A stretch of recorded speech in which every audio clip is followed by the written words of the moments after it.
Pemirsa, tanaman hias bunga memiliki segmen pasar yang cukup luas, terutama di Bali yang menjadi destinasi pariwisata populer. Aktivitas masyarakat Bali kerap membutuhkan beragam jenis tanaman bunga, termasuk sedap malam. Hal tersebut diungkapkan oleh seorang petani asal Tabanan, Wayan Dika.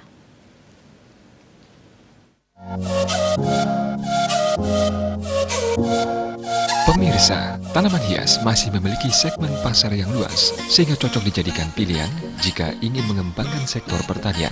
Selain indah, tanaman bunga juga memiliki banyak manfaat, seperti halnya tanaman hias yang kerap digunakan untuk dekorasi. Tanaman bunga seperti bunga sedap malam dibutuhkan untuk memenuhi kebutuhan masyarakat Bali, seperti ditaruh di pelangkiran.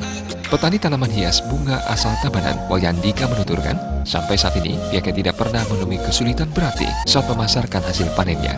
Bahkan sebagian pembeli langsung datang ke kebun miliknya untuk membeli tanaman hias.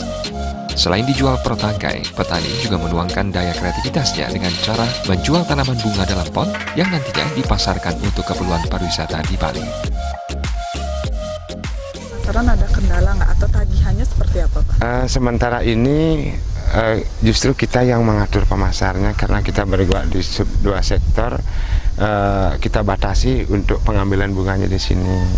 Boleh dikatakan kalau nanti permintaan terlalu kita kasih gitu ya, akhirnya destinasinya nanti ya. Untuk Pembeli ini memanfaatkan bunga untuk apa, Pak?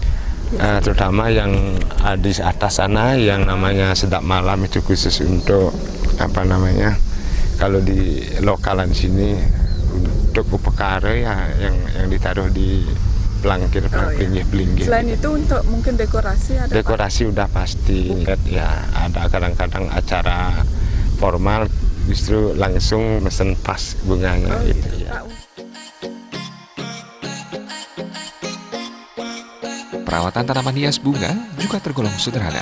Pemirsa cukup memenuhi kebutuhan air dan pupuk serta menjaga kebersihan kebun. Desa Karyani, Bali.